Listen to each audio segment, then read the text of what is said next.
Hi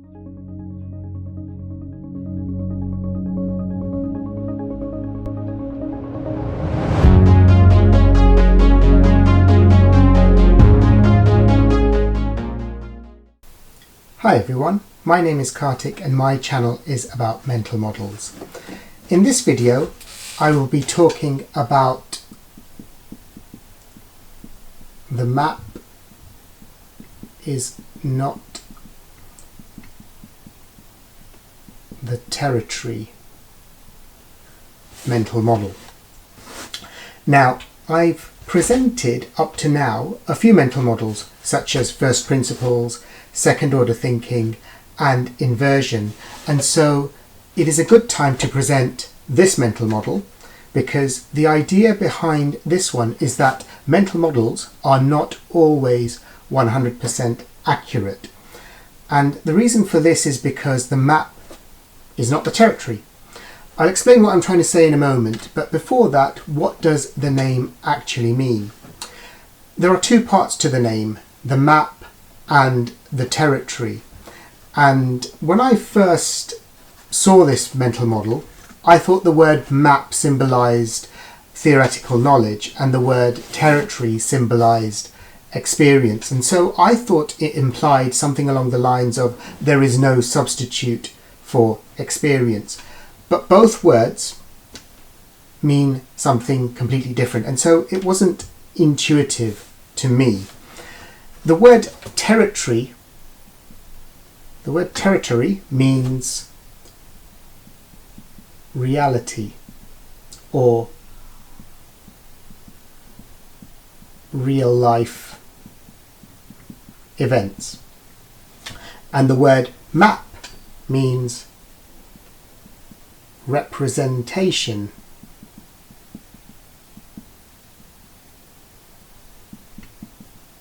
of the reality. And an example, or a few examples of this would be, let's say, maps themselves, theories, descriptions, drawings, and, of course, models, be they mental or otherwise. And so it means that the representation of reality is not reality itself. Another way to put it is, if you have a ball and a drawing of that ball, then what this is saying is that the drawing is not the same as the object. Now that sounds quite obvious in that the representation of reality is not reality itself and the drawing of a ball is not the ball itself. But applying this to mental models, the key is that the model is not the reality. So model is not the reality. And the reason why I mention this is because for some people the model can create its own reality. Finally, just to add, as you may have guessed, a common way this mental model is described is the comparison between a map and the geographical territory that the map represents. Now, going back to something I mentioned earlier in that mental models are not always 100% accurate. And this is because just as a map does not perfectly and fully represent the territory it maps, a mental model does not perfectly and fully model every single instance of reality. Mental models are powerful learning and decision-making tools, but very few of them apply all the time, and it takes wisdom and experience to know which ones to use, when to use them, and also when models and which models don't apply. Now, maps are necessary, but they have weaknesses as they are reductions of what they represent. If they were not reductions, then they would not be useful. Imagine the London Underground tube map where the map scale is 1:1. So the distance, the route, the bends between the stations was the same on the map as it was in reality. even if this map represented the territory exactly, it would be of little to no use, because generally speaking, we want to be able to see the whole route we wish to take in one view on a tube map, and not have to walk a few miles to see what the next station is on a map. A map, in the general sense, represents an abstraction, and we need abstractions. In other words, we need theories, descriptions, drawings and models, because this is the only way we can process reality and its complexities. But frequently we don't understand our descriptions, theories, models, or their limits, and so we become reliant on them, and as a result we use an incorrect model simply because we feel any model is better than no model. Let me quickly explain this point. We have input from the outside world that comes to us, and here's my man, and internally this input is put through a bunch of filters. Let's say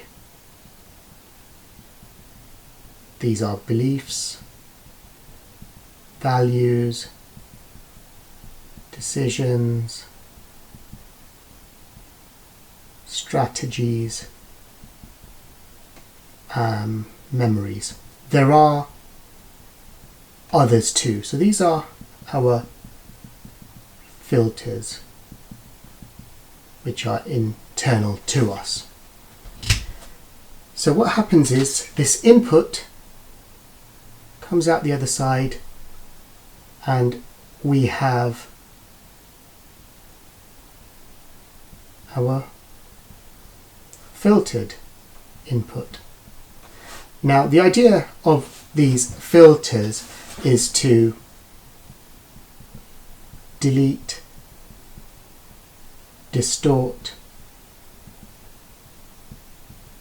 generalize the input. And so this then comes together, all this filtered input comes together to create our, and build on as well, our internal representation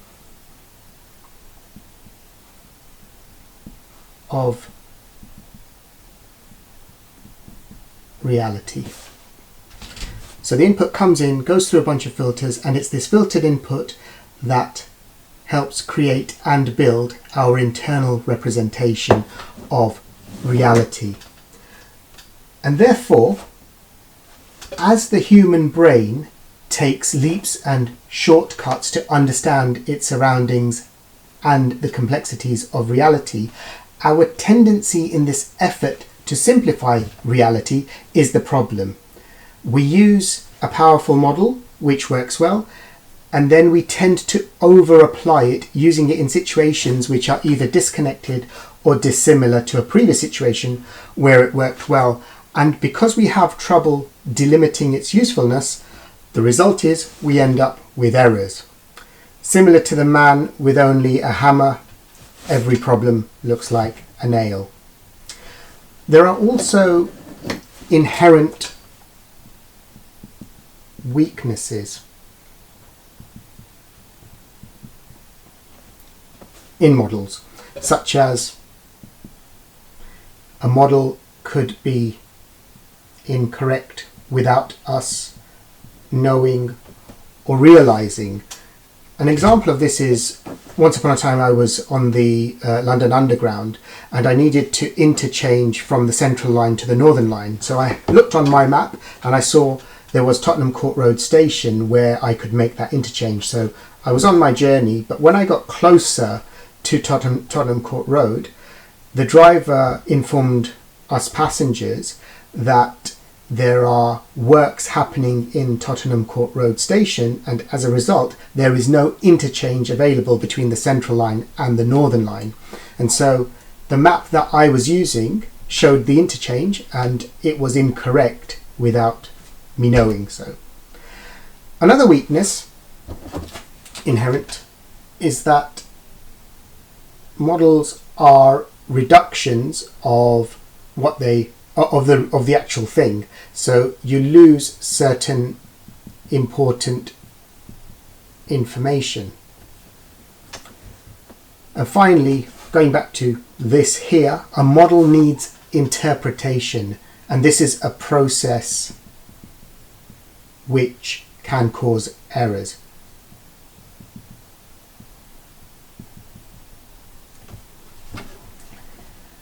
Now, I don't want to sound like we don't know what we're doing. We are all extremely competent, but sometimes it is our competence that gets us into trouble.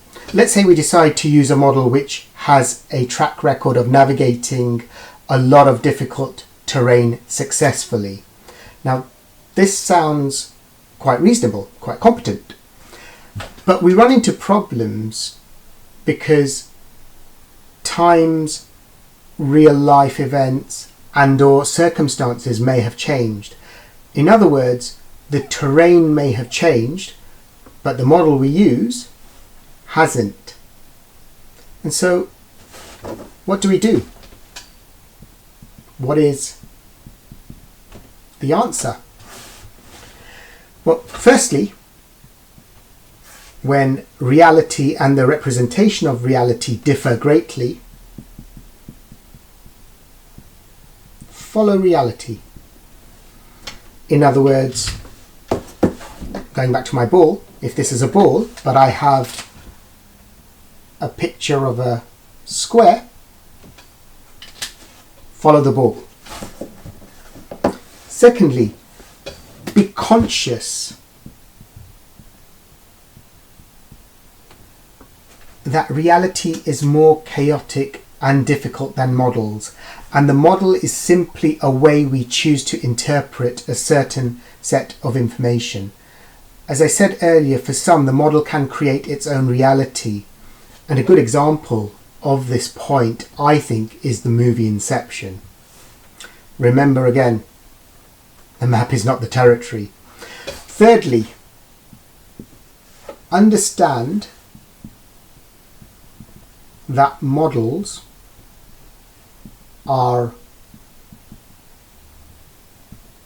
abstractions, and as such information is lost to save space. Think back to the London Underground tube map example.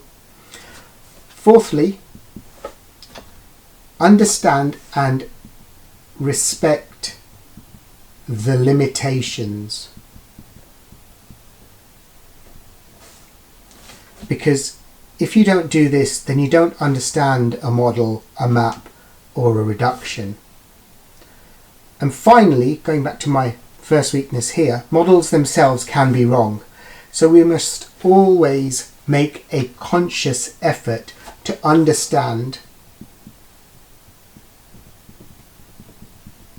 the context in which a model is useful, and most importantly, where the pitfalls are. So these are the 5 things that you should consider when applying mental models. And this is the map is not the territory mental model. That's all for this video. Thank you for watching. If you like this video, please like and subscribe to my channel, and I will see you in the next one with another mental model. Thank you. Bye bye.